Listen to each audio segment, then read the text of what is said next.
There's a kind of betrayal that doesn't just hurt.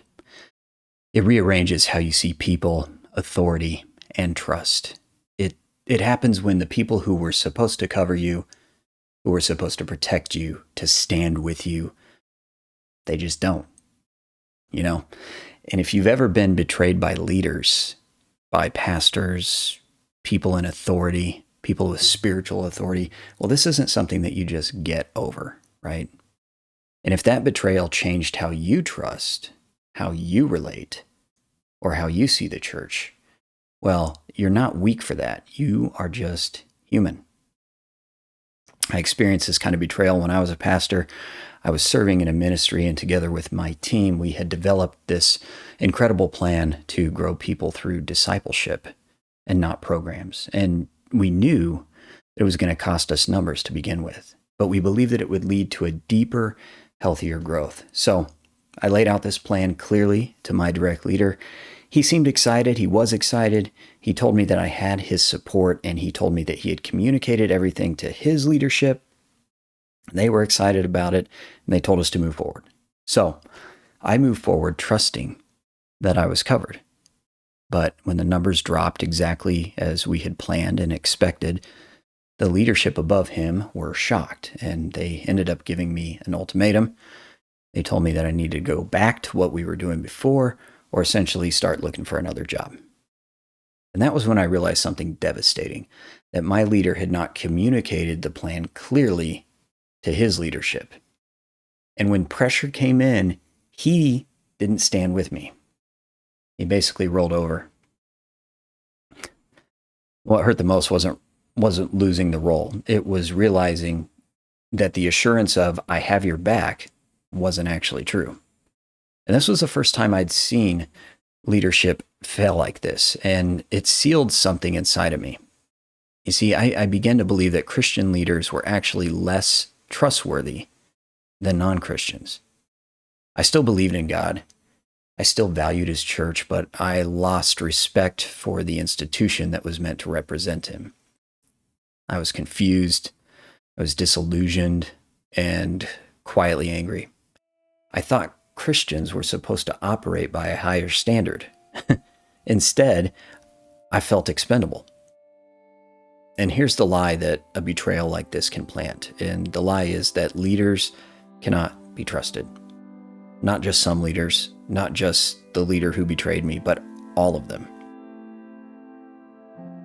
That lie doesn't feel sinful, it actually feels wise. And so I dialed back my own trust. I started to keep people at an arm's length, and I stayed relationally safe. And over time, that protection made it nearly impossible for me to build any meaningful relationship at all. I drifted in and out of friendships. I never fully invested in them. And I actually ended up hurting a lot of people by doing that. Didn't realize it at the time. Betrayal doesn't just wound you, it can quietly reshape who you become. People told me to move on, to forgive and forget, and just trust God. But none of that helped. What I needed wasn't a spiritual bypass. I needed to face what had happened honestly. One day, I heard a sermon that changed everything. The idea was simple, but it was confronting. And it was to bless my betrayers to break the power of bitterness. Forgiveness wasn't about excusing what had happened. It was about restoring trust. It wasn't even about reconciliation. Forgiveness was this invitation to step into a space that Christ himself knew firsthand. There is blessing in choosing the right thing, even when you don't feel it.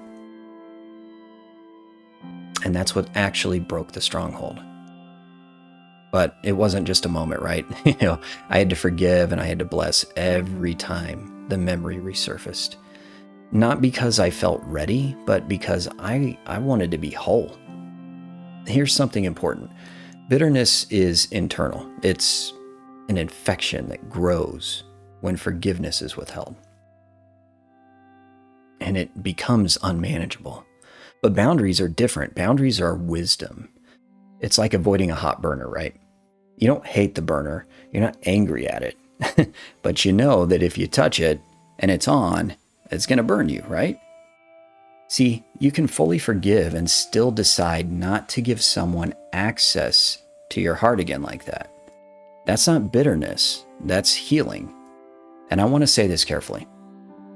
Leadership failure does not invalidate the church, but it does mean that leaders are human and sometimes deeply flawed.